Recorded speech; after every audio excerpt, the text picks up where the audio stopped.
Яңалыклар чыгарылышы үз эшен башлап җибәрде. Студияда Алина Хисматуллина, хәерле кич. Җимерек юллар исемлегенә Чаллының 31 объекты керде. Җитешсезлекләр һәм кимчелекләр кайда табылган? Шәһәрдәшләр бакча şirketләренә илтүче юлларны төзекләндерүне көтә. Ремонт булырмы? Гүзәл Шихапова ачыклады. Россия көнне Чаллылар шам. Шәһәребездә бәйрәм ничек узды? Чаллылар фикеренчә, шәһәрнең иң начар юллары техническая, промышленная, Пушкин урамнарында, индустриаль проездында һәм Хәсән Туфан проспектында. Җимерек юллар исемлегенә исә 31 объект кергән әйтергә кирәк. Чаллы юллары икенче тапкыр халык фронты инспекторлары күзәтү астына эләкте. Бу юлы нинди кимчелекләр һәм җитешсезлекләр табылганы киләсе сюжетта. Проект активистларын Мәскәү проспектындагы ремонт эшләре кызыксындырды. Чөнки биредә юлның кайбер урыннары тарайтылды. Хакимият вәкилләре исә төзекләндерү нормалар буенча башкарыла дип белдерде. Дорога строилась 50 лет назад. Где-то ширина полосы 3,50, 3,80, может быть даже 4 метра. Но это одна полоса, там две машины в эту полосу не влезут. Сейчас полосы стали по нормативу 3,50, их осталось 3. Индустриаль проездны Чаллылар җимерек юллар картасында беренчеләрдән булып керткән. Бу урамда инде 50 ел ремонт эшләре үткәрелмәгән. Проблеманы чокырларны ямап хәл итәргә тырышканнар. Комиссия әгъзалары фикеренчә, моннан файда аз. Чокыр кырыйлардан җимерелә, тагы да зурая. Җимерек чокырларны калабашка дип аталган инструмент белән үлчиләр. Аның озынлыгы 60, киңлеге 15 һәм биеклеге 5 см. Видно, что она провалилась. Яма с острыми краями. Яма аварийная. Башкарма комитет вәкилләре бу урамда апрель аенда чокырлар ямалды дип белдерә. Хәзер яңа чокырлар барлыкка килгән. Капиталь ремонт ясау быел планга кертелмәгән. Әлегә кабат ямау белән шикләнәчәкләр. У нас есть план ремонта дорог. Мы постепенно по этому плану работаем. В этом году на Камазовской зоне у нас под капремонт попадает улица Промышленная. На днях уже там подрядчик встает, начинает работу выполнять. Киләсе тикшерү ноктасы Яшьлек проспекты. Бу юлда асфальтта тәгәрмәч эзе тирәнлеге 7 см. Норма буенча 3 см-дан күбрәк булырга тиеш түгел. Әлеге җитешсезлек куркыныч санала, авария тудырырга мөмкин. Шәһәрдәшләрнең кайчан чокырлар төзәтелә дигән сорауына түрәләр колеяны 1 сентябрьгә кадәр юк итәргә сүз бирде. Моннан 2 ел элек активистлар Чаллы юлларын тикшергән иде инде.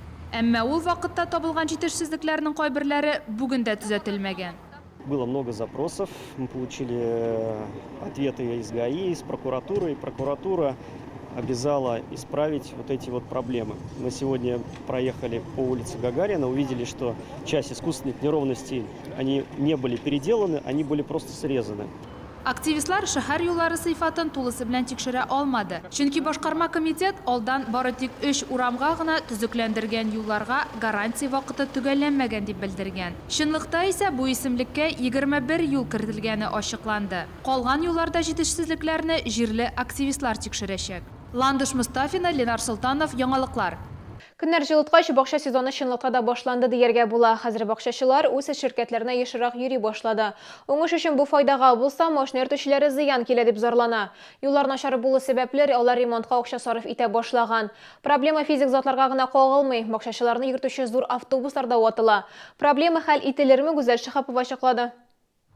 51-нче комплекс тукталышы янында басып торучыларның күбесенең машиналары бар, әмма бакчага таксида йөриләр. Булай арзанрак диялар. Шәһәрдәшләр инде тимер атларын берничә тапкыр ремонтка биргән. Там яма была, потом водой залило, там начали наезжать. Дерево упало там еще как раз. Свою жалко, приходится на такси. Своя на ремонте. Узган елда Боровинка бакчачылык şirketенә таба булган юлны төзекләндерә башладылар. Шулай да бу юнәлештә чокырлар калган әле. Кирәк-тә бит, но средства жить невидимо. Не могут выделить средства. Но здесь ужасная дорога, здесь вот еле-еле люди ездят. Стараясь по обочине, максимум, колеса гнутся, так можно сказать. Минимальная скорость 10-20 км в час, не больше. Тут буквально сделать 400 метров дороги как бы не могут. Юллар начар булу сәбәпле бакчачыларны йөртүче электротранспорт оешмасына да зыян килгән. Сезон башланыр алдыннан белгечләр юлларны тикшергән. Тукай районы башкарма комитетына хат юллаган, уңай җавап алганнар. Узган елда республика президенты Татарстандагы бакчачыларның проблемаларын чишүгә ярты миллиард сум акча бөлеп бирде, әмма Тукай районына 1,5 миллион сум гына эләкте. Акчаның бер өлеше ут һәм су кертүгә китәчәк. Тукай районында 100-гә якын бакчачылык ширкәте бар. Финанс ярдәме кайберләренә генә эләгәчәк. Гүзәл Шихапова, Сергей Вильданов, яңалыклар. Бір яшьлек сабый әнисен балконда бикләгән Россияның гадәттән тыш хәлләр министрлыгының Татарстан буенча бош идарәсе матбугат хезмәте хәбәр итүенчә, әлеге хәл 23:05 йортының 5-нче катында була. 112 бердәм номерына шалтыратып, башыгыч ярдәм күрсәтү хезмәтләрен чакырталар. Коткаручылар балкон ишеген ачып, хатын-кызны өйгә кертә. Зыян күрүчеләр юк. Шилода Россия көнен елдагыча зурлап уздырдылар. 12 июньдә бәйрәм чаралары 10 мәйданда узды. Җиңү паркында минем шаллым исемле фестиваль үтте. Башкарма комитет бинасы янында исә без Россиянең киләчәге исемле күңел ачу чарасы узды. Сәхнәдә Шаллының иң яхшы иҗат коллективлары чыгыш ясады. Балалар өчен мәйдан уртасында батут куйдылар. Барлык тамашачыларга Россия флагын сурәтләүче ленталар тараттылар. День России очень хороший праздник. Он воспитывает патриотизм в новом поколении. Вот мы сейчас пришли с дочерью, будем вместе выступать. И вообще стараемся с мужем, с семьей приходить каждый год на этот праздник, радоваться вместе со всеми. Но для меня День России в первую очередь это самый главный праздник. Ведь День России – это тот день, когда собираются все люди. Праздник объединяет всех нас в одно целое. Вот именно когда по всей России празднуют именно этот замечательный день. Главная идея праздника в том, чтобы жители нашего города почувствовали, это действительно праздник для всех горожан, для всех жителей нашей страны, и довести до каждого, чтобы они могли поучаствовать здесь на празднике каждый.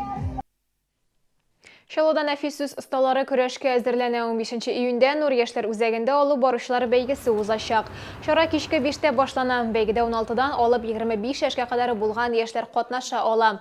Иң мөһиме, алар татарча яхшы белергә, сәнгатьле сөйләм теленә ия булырга тиеш. Бәйгенең максаты яшьләр арасында культуралы ял итү гадәтен тәрбияләү. Соңгы мәгълүмат ураза тотучылар игътибарына иртәгә 14 июнь Рамазан аеның 19 көне. Шалода сәхәр вакыты 0 сәгать 45 минутта төгәлләнә, авыз ачу 20 сәгать 16 минутта башлана. Тоткан уразаларыбыз кабул булсын. Бу исә сезгә җиткерәсе соңгы мәгълүматыбыз иде. Мин Алина Хисматуллина сезнең белән сау булашам. Исән-имин булыгыз.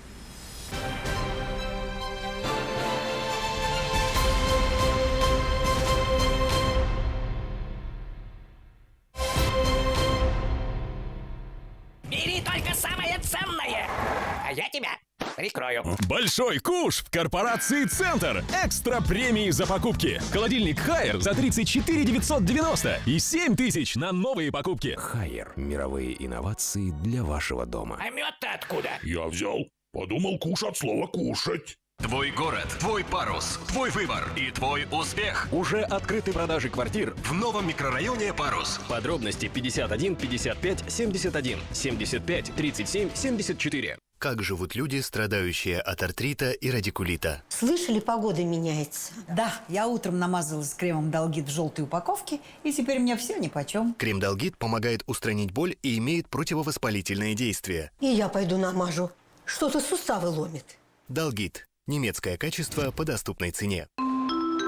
Теперь в аэропорт Бигишева можно добраться на автобусе. Схема движения по проспекту Мира. Стоимость проезда 100 рублей. Расписание доступно на сайте аэропорта. Акция только один день, 15 июня. Купите Алмак-01 в аптеках «Ихлас» и получите бесплатно любые лекарственные препараты на 1000 рублей. Центр канцтоваров «Циркуль». У нас вы можете приобрести школьные принадлежности, товары для творчества и рукоделия. Адреса магазинов «Циркуль» уточняйте на сайте circulcenter.rf. Тонус-клуб. Экспресс-похудение. 3 месяца бесплатно. 53 46 44. Салон профессиональной одежды «Профстайл». Это модная и комфортная одежда для работников медицины и сервиса. Салон «Профстайл». Ваш гид в профессиональной моде. Торгово-выставочный комплекс «Тулпар». 3-й этаж, павильон номер 2. Журнал «Ялкын» – это издание, воспитавшее не одно поколение. Многолетняя история, современный стиль, молодежные тренды. Яркое будущее вместе с журналом «Ялкын». Подписка оформляется находится во всех почтовых отделениях и на сайте. 12+.